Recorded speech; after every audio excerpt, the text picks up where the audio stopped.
Colonizing Mars may require humans to adjust their DNA. Introduction. Because of the special conditions of Mars, if humans want to colonize Mars, they may need to change the structure of human DNA. Let's see how scientists predict it. The artist's impression of the Martian city. SpaceX hopes to help build this city through its interstellar spacecraft transportation system. Image, SpaceX. If humans are to settle on Mars, we may need less human nature. The National Aeronautics and Space Administration, NASA, hopes to start a manned mission to Mars in the 1930s, which will be difficult for astronauts because they will be exposed to high radiation loads, bone-consuming microgravity and other hazards, each time up to several years. But NASA officials said that these pioneers were still able to return to Earth under relatively good conditions. But for those who choose not to return to Earth, the situation may be different. Experts say that if we want to live forever on Mars or any other planet other than Earth, while maintaining safety and health, we may need to make some adjustments to the basic blueprint of mankind. Genetic engineering and other advanced technologies may need to play a role. If people want to live, work, prosper, build a family, and stay on Mars, this type of technology may be vital. Celestial biology at the Lunar and Planetary Institute in Houston. Scientist and terrestrial microbiologist Kennedy Lynch said this at a webinar entitled Alienating Mars, the Challenge of Space Colonization, hosted by the New York Academy of Sciences on May 12, or coming soon? Gene enhancement will no longer be limited to science fiction. For example, scientists have implanted genes from tardigrade animals into human cells in the laboratory. Tardy animals are tiny, cute, and strong animals that can survive in a vacuum. In addition, in this webinar, Christopher Mason, a geneticist at the Weill Cornell School of Medicine at Cornell University School of Medicine in New York, said, engineered cells show greater resistance to radiation than normal cells. U.S. The Aeronautics and Space Administration and other space agencies have taken measures to protect the bodies of astronauts, through spacecraft shielding, and pharmacological methods through various drugs. Therefore, if these measures are proven to be safe, it is not considered genetically protecting them. A huge leap that shocked the world, he said in the webinar. Consider whether we are morally obligated to do so.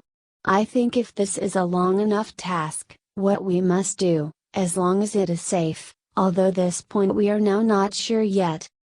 Taeditas and extreme microorganisms, such as the radiation-resistant bacterium Radiococcus radiodurans, are a huge, basic national reservoir with amazing characteristics and biological talents.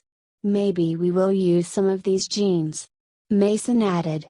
He has been studying the impact of long-term spaceflight on NASA astronaut Scott Kelly. In 2015 and 2016, Kelly stayed on the International Space Station for nearly a year.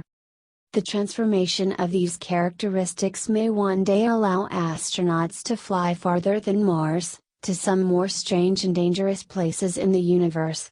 For example, manned travel of Jupiter's moon Europa is currently impossible because Europa has a huge ocean under its ice crust. In addition to being very cold, Europa is also located in the center of Jupiter's powerful radiation belt. If we get there, the human body will be almost completely scorched by the radiation. Mason said, unless you do something and prepare all kinds of adequate protection, you will definitely die there. Genetic engineering at least allows us to consider the feasibility of sending astronauts to Europa, which is widely regarded as one of the most likely places for extraterrestrial life in the solar system. The Jupiter satellite is a priority project of NASA's Planetary Exploration Robot program. In the mid-2020s, the agency will launch a mission called the Europa Clipper to evaluate the satellite during dozens of flybys. The livability of satellites. Congress also asked NASA to develop the Europa robotic lander, although this is still a conceptual mission. not just us. It is almost certain that genetic engineering will not be limited to astronauts and space colonists. Lynch also mentioned that the latest developments in synthetic biology foreshadow that design microorganisms will help colonists establish a foothold on Mars. These are all things we can do, not only to help us get what we need, but also to help us make materials for building habitats, she said. Scientists are now creating a lot of things for our journey to Mars. Some researchers and exploration advocates even suggest using designed microbes to transform Mars and turn it into a world more suitable for human habitation. This proposal obviously raises major ethical issues, especially considering that Mars may have had life in ancient times, and there may still be life in underground lakes or aquifers. Of course, permanently changing our own genome for radiation protection or any other reason may also make some people feel morally problematic. Most astrobiologists oppose the terraforming of Mars, emphasizing that we do not want to kill or fundamentally change the native ecosystem that may have appeared on this red planet. Lynch believes that this is immoral and unscientific. She said, "After all, one of the main reasons we explore Mars is to determine whether the Earth is the only world suitable for life. If we find out whether there is life there, to change this planet, then how can we be sure that life existed on it?